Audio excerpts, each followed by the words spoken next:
नमस्कार दोस्तों। आज हम कर रहे हैं ज्ञान वैविध्य शिक्षा चैनल में रीजनिंग के बारे में बातचीत। इस चैनल में आपका स्वागत है। चूंकि ये नया चैनल है और इसमें गणित में हम आपको प्रतियोगी परीक्षाओं में जो सवाल होते हैं उनके बारे में आपको तैयारी करवाएंगे।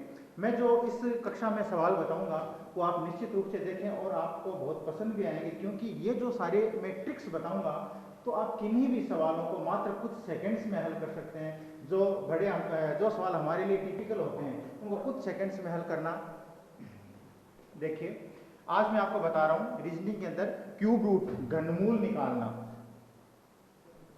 घनमूल निकालने के लिए आपको सबसे पहले ये पता होना चाहिए, एक का क्यूब 1 होता है, 2 का क्यूब 8 होता है, 3 का क्यूब 27, 4 का क्यूब 4 का क्यूब 64, 5 का क्यूब 125, 6 का क्यूब, 7 का क्यूब, 8 का क्यूब,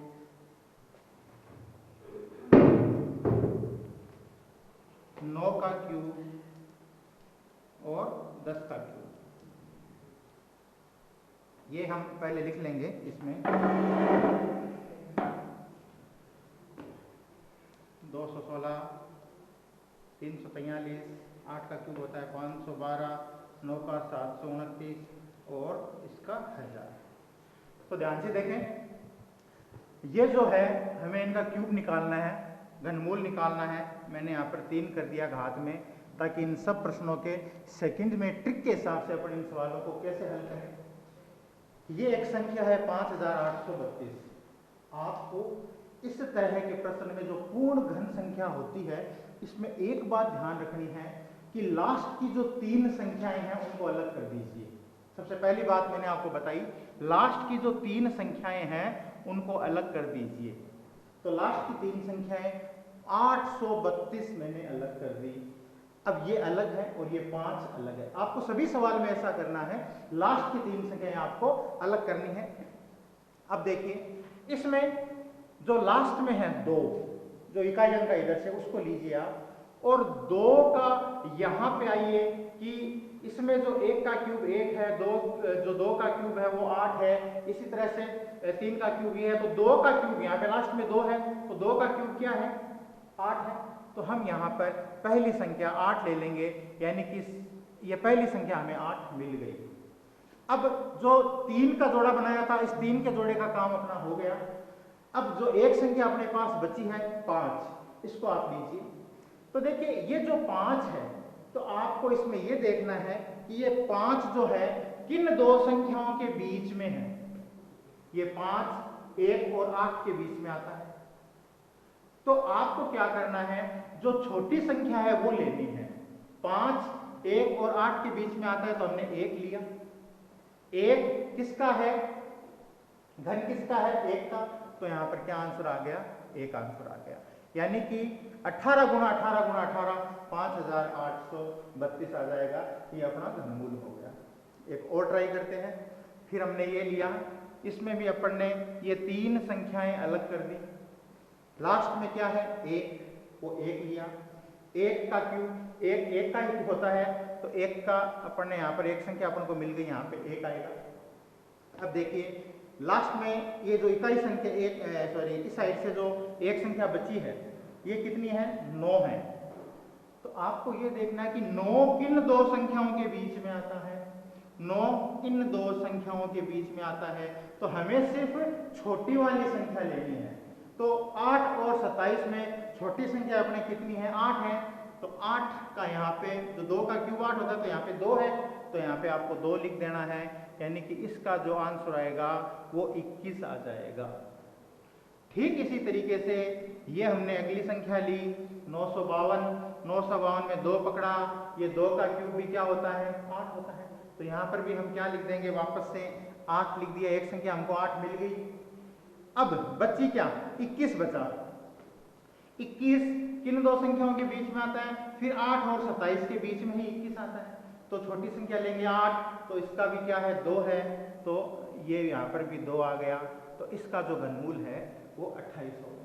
तो बहुत ही सरल तरीका है। ऐसे आप किसी भी संख्या को, कितनी भी कोई भी संख्या हो, इसी तरीके से आप उनको हल कर सकते हैं। देखिए फिर यहाँ पे आते हैं 937 का अपन ने ये 3 संख्याएं अलग कर दी 7, तो 7 पे आइए 7 का क्यूब क्या होता है 343।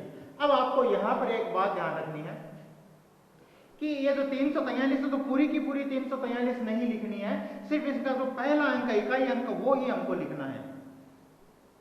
यहाँ पर पहली इकाई संख्या 7 है, 7 का क्यूब क्या होता है 343, तो सिर्फ 3 लेना है यहाँ से, तो अपन ने 3 लिख दिया।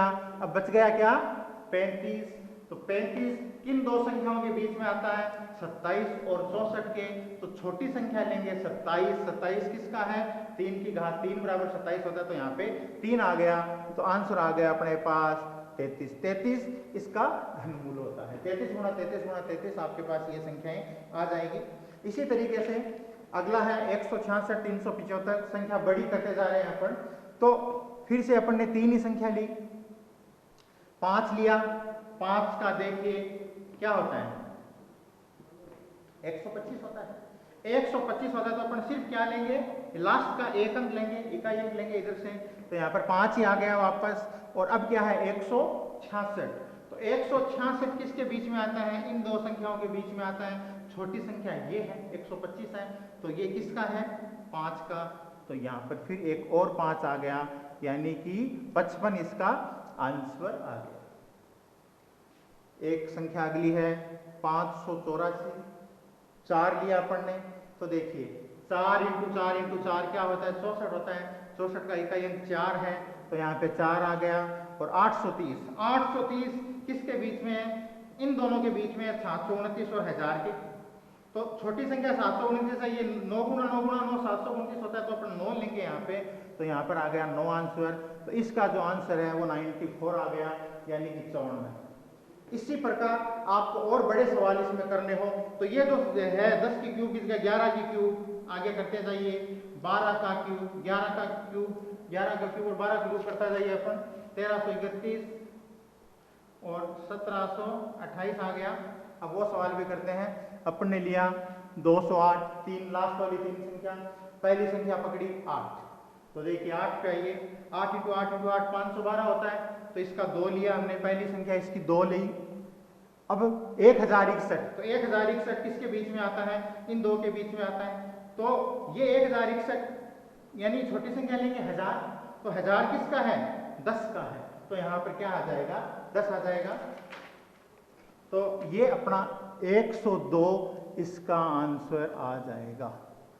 ठीक इसी तरह से एक लास्ट सवाल और करते हैं, 897, 3 संख्याएं ली, लास्ट का अंक इकाई अंक उधर से 7 है, तो 7 इंटू 7 इंटू 7 342 होता है, तो पहली संख्या अपन ने 3 ले ली। अब देखिए 1442, तो 1442 1728 और 1331 के बीच में आता है, तो 1331 छोटी संख्या ली, ये किसका है 11 का क्यूब का है, तो यहाँ पे 11 आ गया, यानी कि इसका आंसर आ गया 113। तो देखिए दोस्तों कितनी सरल ट्रिक है, अगर आपने इस तरह से 2-3 सवाल प्रैक्टिस कर लिए तो ये प्रैक्टिस में आ जाएगा। मात्र कुछ सेकंड्स में अगर आपको ये ट्रिक पता चल गई तो मात्र कुछ सेकंड्स में आप इनको हल कर सकते हैं। सिर्फ इतना ध्यान रखना है कि 1 से लेके जितने भी आप चाहो, जितनी बड़ी संख्या हो उनका आपको क्यूब का पता होना चाहिए, और दूसरी बात लास्ट वाले 3 अंक साइड में कर देने हैं बस, उसके बाद में आपके आंसर आते चले जाएंगे। तो ये था हमारा क्यूब रूट, मतलब इससे अपन क्यूब रूट ज्ञात कर सकते हैं। आगे एक चीज अपन और हल करते हैं, सिंप्लीफिकेशन। सिंप्लीफिकेशन में देखिए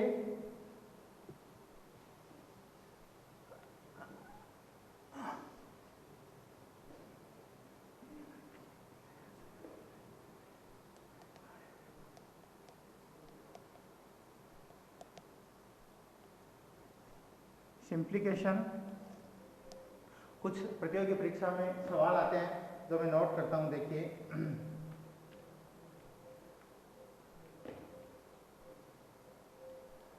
12 प्लस फिर वर्गमूल 12 प्लस फिर वर्गमूल 12 प्लस फिर वर्गमूल 12 प्लस, तो यहाँ क्या आएगा, इस तरह के सवाल अपने रीजनिंग के अंदर आते हैं। 12 12 12 दिया हुआ है, सब वर्गमूल में है, यहाँ पे आगे इनका जो हल है वो क्या आएगा। तो देखिए इसमें आपको क्या करना पड़ता है कि जो 12 है ऐसी दो संख्याएं लगातार ढूंढनी है जिनको गुणा करने से 12 आए। हालांकि 6 गुणा 2 भी 12 होता है, 2 गुणा 6 भी 12 होता है, लेकिन नहीं, हमें ऐसी दो संख्याएं चाहिए जो कंटिन्यूस में हो, जैसे 3 गुणा 4, 3 गुणा 4 बराबर 12 होता है।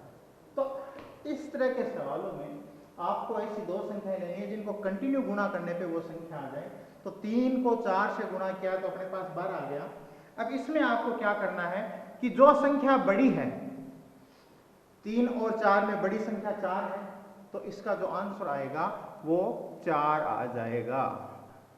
बहुत छोटी सी ट्रिक है, आपको सिर्फ ये ध्यान रखना है कि इस संख्या को ऐसी कौन सी दो संख्या से गुणा करें जो इक्वल में हो, जो बराबर में हो। और अगर यहां पर इसका उल्टा हो जाए, यहां पर प्लस की जगह माइनस हो जाए, अगर प्लस की जगह माइनस हो जाता है तो ठीक इसका उल्टा हो जाएगा। जहां पे हमने बड़ी संख्या ली है वहां पर हमें छोटी संख्या लेनी है और इसका आंसर आ जाएगा, अगर यहाँ माइनस हो तो आंसर आएगा 3। ये छोटी संख्या यहाँ पर आंसर में आएगी।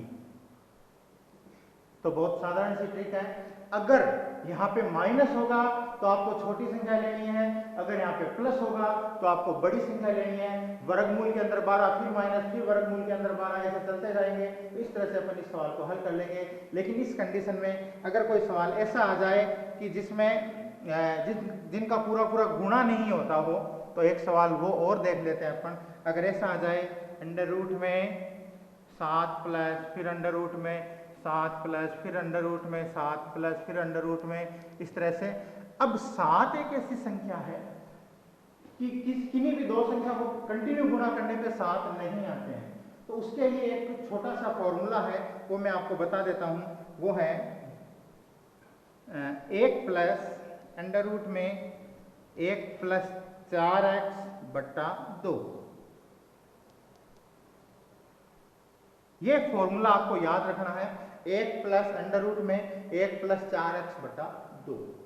इसमें अब हम जो x की वैल्यू है वो 7 लिख देंगे। यहाँ पर 7 है तो x की जगह आप 7 रख लीजिए और इसको हल कर लीजिए, आंसर आ जाएंगे।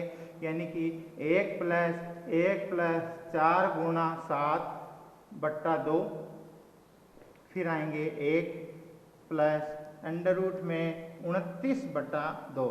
7 का 28 और 1 कितने हो गए? 29 बटा 2। तो एक स्थिति में तो अगर ये ऑप्शन दिया हुआ हो तो आंसर यही आ जाएगा। तो ये हमने किया सिंप्लीकेशन और क्यूब रूट अपन ने किया। इस तरह के कई सवाल रीजनिंग के हम इस चैनल पे लाते रहेंगे। डेली आप इस तरह का एक वीडियो देखिए और कुछ ट्रिक्स देखिए जो बहुत आसानी से आपको सवालों को हल करने के लिए मजबूर करती है। देखते रहिए ज्ञान वैविध्य शिक्षा चैनल पर। धन्यवाद।